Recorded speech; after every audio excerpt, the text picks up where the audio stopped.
Assalamualaikum warahmatullahi wabarakatuh. Bismillah walhamdulillah wassalatu wassalamu ala rasulillah Sayyidina Muhammad ibni Abdullah. Ashhadu an la ilaha illallah wahdahu la syarika lah. Wa ashhadu anna sayyidana wa nabiyyana Muhammadan abduhu wa rasuluhu la nabiyya ba'dah. Amma ba'd. Anak-anak sekalian, ucapkan selamat siang dan salam sejahtera. Semoga kita senantiasa dalam lindungan Allah Subhanahu wa taala. Pertama dan utama sekali, marilah sama-sama kita panjatkan puji serta syukur kehadirat Allah Subhanahu wa taala atas limpahan rahmat, nikmat dan karunia-Nya pada hari ini. Alhamdulillah kita masih dalam keadaan sehat walafiat dan insyaallah tidak kurang satu apa sehingga kita dapat mengikuti pembelajaran pendidikan agama Islam dan budi pekerti pada siang hari ini, khususnya untuk kelas 10 siswa-siswi SMK Negeri 5 Kota. Anak-anakku sekalian, salawat teriring salam senantiasa kita sanjungkan ke hadirat junjungan kita Nabi besar Muhammad SAW, keluarganya, para sahabatnya dan para pengikutnya. Insyaallah kita yang senantiasa mengamalkan sunnah-sunnahnya tercatat dan diakui selaku umat beliau sampai akhir zaman. Anak-anakku sekalian, siswa-siswi SMK Negeri 5 Kota Tangerang kelas 10 khususnya, pada kesempatan siang hari ini kita akan melanjutkan pembelajaran kita yang mana pada kesempatan yang lalu telah dibahas tentang haji ya oleh Ibu Ustazah Hajah Khairul Ni'mah, dan pada kesempatan ini Bapak akan melanjutkan pembelajaran kita tentang zakat. Nah, oleh karenanya barangkali kemarin sudah disinggung juga pengertian zakat dan sebagainya, tidak perlu Bapak bahas lagi ya, karena tinggal Bapak melanjutkan tentang hukum zakat. Anak sekalian, persiapkan diri Anda ya untuk mengikuti pembelajaran ini karena ini sangat penting menurut Bapak, dan zakat merupakan salah satu rukun Islam ya di dalam syariat Islam ya. Oleh karenanya kita lihat hukum zakat merupakan salah satu rukun Islam dan menjadi salah satu unsur pokok bagi tegaknya syariat Islam. Oleh sebab itu hukum zakat adalah wajib atau fardu ain, gitu ya. Wajib ain atau fardu ain. Nah, artinya apa? Bahwa masalah zakat ini adalah kewajiban setiap muslim yang telah memenuhi syarat-syarat tertentu. Anak-anak sekalian, zakat termasuk dalam kategori ibadah, seperti halnya sholat, haji, dan puasa yang terdapat di dalam rukun Islam tadi kita katakan. Nah, yang telah diatur secara rinci dan paten berdasarkan Al-Quran dan As-Sunnah, sekaligus merupakan amal sosial, kemasyarakatan, dan kemanusiaan yang dapat berkembang sesuai dengan perkembangan umat manusia. Oleh karena itu, anak sekalian, kita harus memahami macam-macam zakat. Ya. Pertama adalah zakat fitrah. Ini zakat jiwa, atau kita sering menyebutnya untuk mensucikan diri kita setelah kita melaksanakan ibadah puasa atau ketika kita melaksanakan ibadah puasa Ramadan. Nah, apa itu zakat fitrah? Zakat fitrah adalah nama bagi sejumlah makanan pokok yang dikeluarkan oleh seseorang, ya seorang muslim, setelah berlalunya bulan suci Ramadan. Nah, zakat ini disebut juga dengan zakat badan atau zakat jiwa. Zakat fitrah lebih mengacu kepada orang, ya, lebih mengacu pada individu, pribadi seseorang. Nah, oleh karenanya bagi seorang muslim dan muslimah yang dilahirkan ketika bulan suci Ramadan ya, sampai dengan dia meninggal dunia, maka ini wajib mengeluarkan zakat fitrah, gitu ya. Kemudian yang kedua adalah zakat mal atau zakat harta. Nah, ada zakat fitrah, itu zakat jiwa, dan ada zakat mal, itu zakat harta diwajibkan karena adanya harta tertentu yang telah memenuhi syarat-syarat tertentu. Dengan kata lain, zakat mal lebih menitik beratkan kepada hartanya, bukan pemiliknya, tetapi kepada hartanya. Dari segi macamnya, zakat mal dapat dikategorikan menjadi beberapa bagian. Pertama adalah zakat emas dan perak, ya. Orang yang memiliki memiliki emas dan perak, kemudian zakat perdagangan dan perusahaan, kemudian zakat hasil pertanian, zakat hasil perkebunan, zakat hasil perikanan, zakat pertambangan, zakat hasil peternakan, zakat pendapatan dan jasa, dan zakat rikaz. Ya. Ini anak-anak sekalian yang harus Anda pahami bahwa ada beberapa harta, jenis harta yang memang wajib dikeluarkan zakatnya. Tadi kita sudah sebutkan, itu ya diantaranya adalah 9 apa ya? Ya, satu emas perak, yang kedua perdagangan dan perusahaan, yang ketiga hasil pertanian, yang keempat hasil perkebunan, yang kelima hasil perikanan, yang keenam pertambangan, yang ketujuh peternakan, yang kedelapan pendapatan atau jasa, dan yang 9 adalah rikaz. Anak-anak sekalian, tentunya harta yang dikeluarkan ini mempunyai syarat-syarat tertentu, syarat-syarat kekayaan yang wajib dijakati. Tidak semua harta wajib dijakati, tetapi ada syarat-syarat tertentu. Apa syaratnya? Yang pertama adalah bahwa harta tersebut adalah milik penuh, milik mutlak seseorang, ya, dimiliki, bukan pinjaman dan sebagainya. Yang kedua adalah berkembang, ya. Kemudian yang ketiga adalah cukup nisabnya, ya. Kemudian yang keempat adalah lebih dari kebutuhan pokok. Yang kelima bebas dari hutang. Yang keenam berlalu 1 tahun. Ini adalah syarat-syarat yang memang harus terpenuhi ketika seseorang memiliki harta, ya. Jadi bukan pinjaman, bukan boleh ngutang dan sebagainya, tapi dia memiliki penuh dari si mempunyai harta. Kemudian berkembang, artinya ini bisa bertambah terus, menghasilkan gitu ya. Kemudian cukup nisabnya, cukup batasannya, jumlahnya ya sudah mencukupi. Kemudian lebih dari kebutuhan pokok, bebas dari hutang, ya tidak punya hutangan dan sebagainya, berlalu 1 tahun, ya sudah 1 tahun. Nah, kemudian syarat-syarat wajib mengeluarkan zakat. Siapa sih yang diwajibkan mengeluarkan zakat? Begitu. Apakah semua orang? Tidak.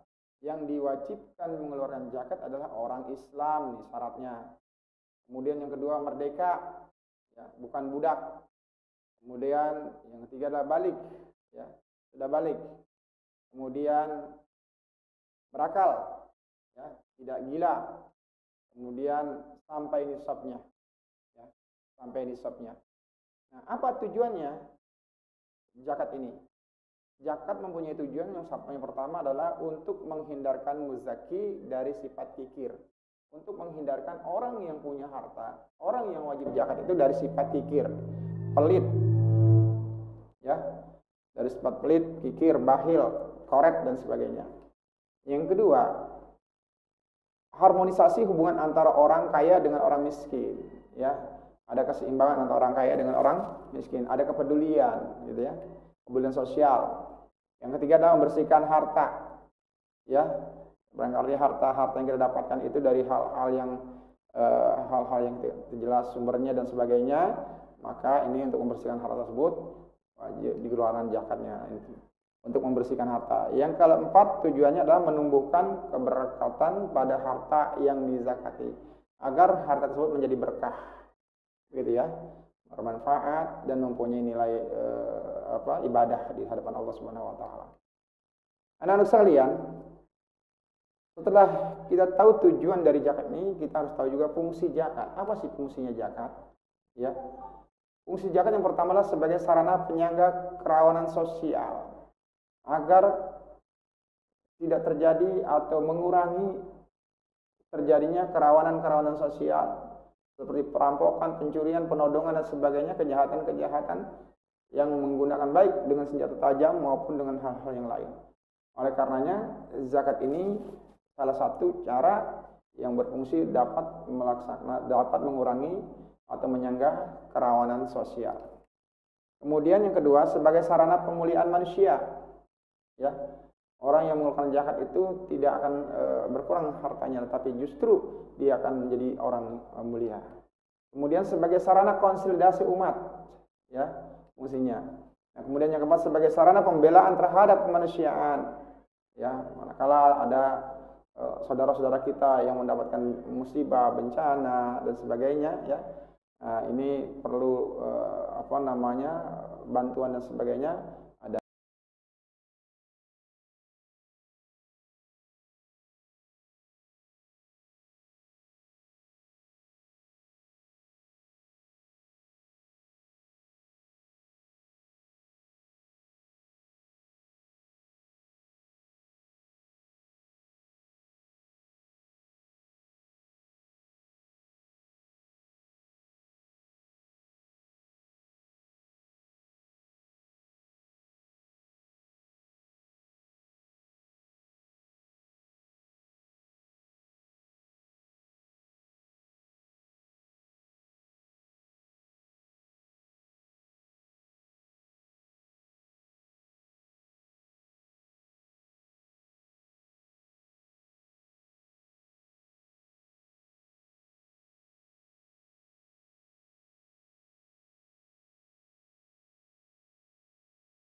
pahami. Dan sebetulnya untuk zakat fitrah ini kadang-kadang kita ngambilnya di akhir-akhir Ramadan baru bayar itu. Padahal bisa dikeluarkan sejak awal Ramadan ya. Ya, mengafdalnya itu setelah 15 hari di bulan suci Ramadan. Para beberapa ulama fikih menyampaikan seperti itu. Ya, jadi bisa kita lakukan sebentar lagi nih ya, beberapa bulan lagi. Ini sekarang sudah bulan Rajab ya, bulan Rajab, dan setelah Rajab puasa. Tinggal beberapa bulan lagi kita melaksanakan ibadah puasa Ramadan. Mudah-mudahan kita diberikan kesehatan, dan mudah-mudahan kita diberikan keselamatan oleh Allah Subhanahu wa taala sehingga ketemu dengan bulan suci Ramadan yang akan datang ini. Sehingga kita dapat melaksanakan ibadah Ramadan dengan khusyuk, dengan tenang ya, dengan tawadu dan sebagainya, sehingga kita mendapatkan Ramadan yang penuh keberkahan. Barangkali itu ya yang harus kalian pahami. Karena apa? Karena zakat fitrah ini sungguh sangat penting buat kita untuk membersihkan diri kita ya dari yang kotor ada dalam diri kita ya. Nah, ini semoga Allah Subhanahu wa taala memberikan barakah kepada harta yang kita serahkan dan melipat gandakan harta yang tersisa. Amin ya rabbal alamin. Anak sekalian, demikian barangkali yang dapat Bapak sampaikan, dan mudah-mudahan kalian memahami. Yang paling sulit, kalau masalah pengertiannya mungkin kalian sudah paham, tetapi yang paling sulit adalah cara menghitungnya. Orang kadang-kadang malas menghitung, oh berapa saya harus mengeluarkan zakatnya kan gitu ya. Nah, ini panduannya, tabel zakatnya seperti ini. Jadi mana yang nisabnya dihitung berdasarkan kadar emas ya, mana yang nisabnya dihitung berdasarkan jumlah dan sebagainya ya. Ini oleh karenanya kita pahami betul cara menghitung zakat ya.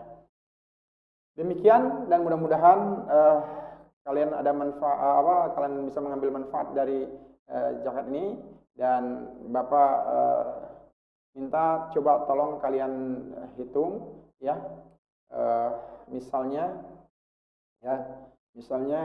Pak Bahrudin memiliki harta begitu ya. Nah, ini coba soalnya nih, karena kebetulan yang sudah Bapak buat sedemikian rupa ini tidak bisa dibuka untuk penjelasan lebih jauhnya. Oleh karenanya pada kesempatan ini Bapak minta kalian coba hitung ya zakat yang ada di rumah masing-masing aja. Di rumah masing-masing, kira-kira orang tua Anda wajib mengeluarkan zakat apa enggak? Tadi setelah Bapak menyampaikan tadi, ada enggak yang wajib dikeluarkan zakatnya ya? Begitu. Nah, untuk itu nanti Anda hitung zakat harta yang dimiliki oleh orang tua Anda atau zakat dari gaji yang diterima oleh orang tua Anda. Ya, tanyakan ke orang tua Anda berapa gajinya ya yang didapat per bulan, kalian hitung. Nah, ukur dengan harga emas 85 gram kali 500.000 rupiah ya, sehingga mendapatkan jumlah misalnya 42.500.000 dari 1 tahun ya, sama 1 tahun. Nah, kalau gaji orang tua Anda 5 juta ya, 5 juta sebulan, berarti kalau setahun berapa itu? 60 juta. Maka berarti sudah ada kewajiban mengeluarkan zakat ya, sudah sampai nisabnya. Nah, ini kalian nanti sampaikan ke orang tua Anda, Pak ya atau Bu, setelah saya hitung nih, saya hitung zakat penghasilan Bapak atau Ibu, ternyata Bapak sudah wajib mengeluarkan zakat dari gaji atau upah yang Bapak terima gitu ya. Tapi persyaratannya Anda tadi harus lihat ya, ini setelah dipotong operasional kerja, kalau yang ini ya, dan sebagainya. Jadi tolong kalian pahami ini ya, sehingga kita bisa menyelamatkan diri kita dan keluarga kita dari masalah-masalah yang memberatkan kita nanti di yaumil akhir. Ya, kenapa? Karena jangan sampai kita punya masalah di akhirat kelak. Kalau Anda punya masalah di dunia, mungkin banyak keluarga, saudara yang akan membantu, menolong Anda. Tetapi ketika Anda bermasalah di akhirat, Anda bermasalah dengan urusan akhirat, tidak ada yang dapat menolong Anda kecuali diri Anda sendiri, kecuali amal ibadah Anda. Gitu ya. Nah, oleh karena itu, mari kita bacakan surah Al-Fatihah untuk orang tua kita. baik yang masih ada maupun yang telah meninggal dunia. Manakala masih ada, semoga beliau diberikan kesehatan, keselamatan, dan diberikan kemudahan dalam mencari rezeki, mendapatkan rezeki yang halal, yang berkah, yang thayyibah, sehingga betul-betul mendapatkan ridho Allah Subhanahu wa taala. Dan kemudian kalau manakala orang tua kita, keluarga kita sudah meninggal, ya, kita doakan semoga Allah mengampuni segala dosa dan kesalahan orang tua kita, ya, keluarga kita yang telah meninggal dunia, semua diampuni oleh Allah Subhanahu wa taala, diterima amal ibadahnya, dan ditempatkan di sisi Allah Subhanahu wa taala di tempat yang sebaik-baiknya di sisi Allah Subhanahu wa taala, yaitu di surganya Allah Subhanahu wa taala bersama orang-orang yang telah diberikan kelimpahan karunia, kenikmatan, kemuliaan, ketentraman, dan kedamaian di sisi Allah Subhanahu wa taala. Semoga Allah Subhanahu wa taala berkenan meluaskan alam kuburnya, menerangi alam kuburnya, dan menjadikan kuburnya taman daripada taman-taman surga. Ini akhir dari penyampaian materi Bapak pada hari ini. Dan mari sama-sama kita membacakan surat Al-Fatihah. Ala hadhihi wa li kulli niyatin shalihah ila hadratin Nabi Mustafa Muhammad Rasulullah sallallahu alaihi wasallam bi barakatil Fatihah. A'udzu billahi minasyaitonir rajim. Bismillahirrahmanirrahim. Alhamdulillahirabbil alamin arrahmanir rahim maliki yaumiddin. Iyyaka na'budu wa iyyaka nasta'in ihdinas siratal mustaqim. Siratal ladzina an'amta 'alaihim ghairil maghdubi 'alaihim waladdallin. Rabbi ighfir lana wa li walidina min. Kurang lebihnya Bapak mohon maaf. Akhir kalam billahi taufiq wal hidayah. Assalamualaikum warahmatullahi wabarakatuh.